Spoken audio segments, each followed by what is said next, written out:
Olá, boa tarde. A gente começa essa edição com uma viagem até o ano de 1950 para lembrar a história do estádio que, 64 anos depois, vai voltar a receber uma final de Copa do Mundo. Em 50, o Maracanã foi palco de uma derrota histórica, um fantasma que o Brasil quer exorcizar jogando novamente em casa.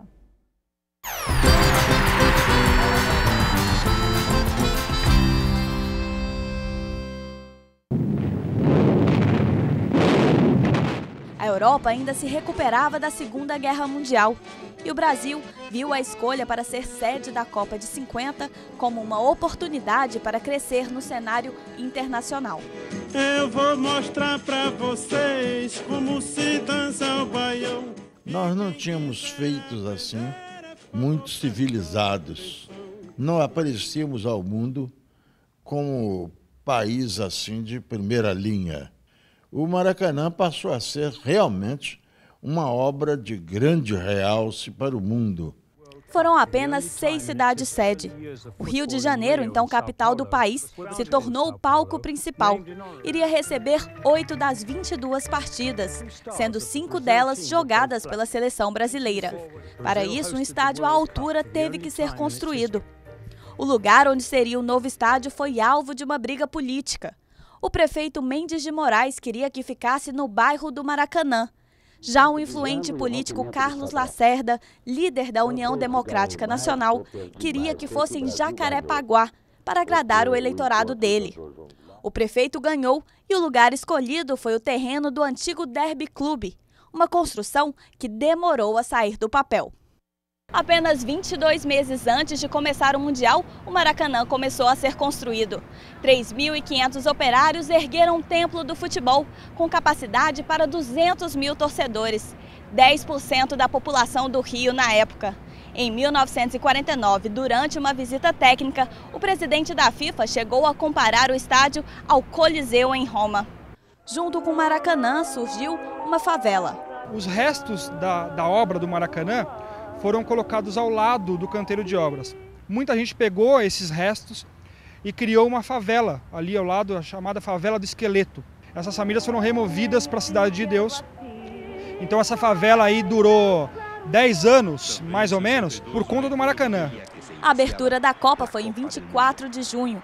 O Brasil goleou o México por 4-0. O sentimento era de orgulho e até inspirou Nelson Rodrigues a criar a expressão Pátria de Chuteiras. A Copa foi recebida assim de uma forma patriótica que você não encontra hoje na maioria do povo brasileiro.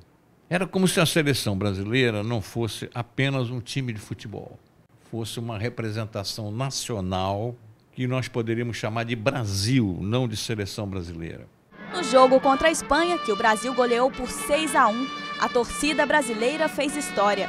Começou um grito de guerra, um canto característico da cidade, uma marchinha de carnaval. Eu fui às touradas em Madrid. O estádio espontaneamente resolveu cantar touradas em Madrid. E a despedida da Espanha foi um mar de lenços brancos na arquibancada, como se fossem milhões de pombos voando. A Copa não terminou como os brasileiros queriam. O Maracanã testemunhou o episódio mais dramático do futebol brasileiro. O estádio se calou em lágrimas depois do gol de Tídia. Aproxima-se do gol do Brasil e atira! Gol! Gol do Uruguai! Tídia! Segundo gol do Uruguai! 2-1 ganha o Uruguai!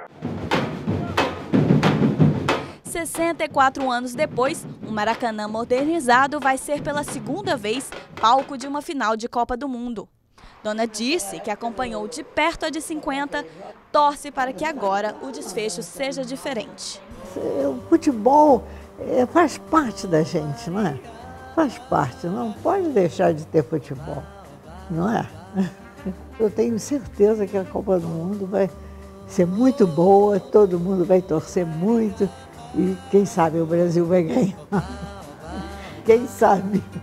Mais que nada, sai da minha frente, eu quero passar. Pois o samba está animado, o que eu quero é sambar. Esse samba que é misto de maracatu.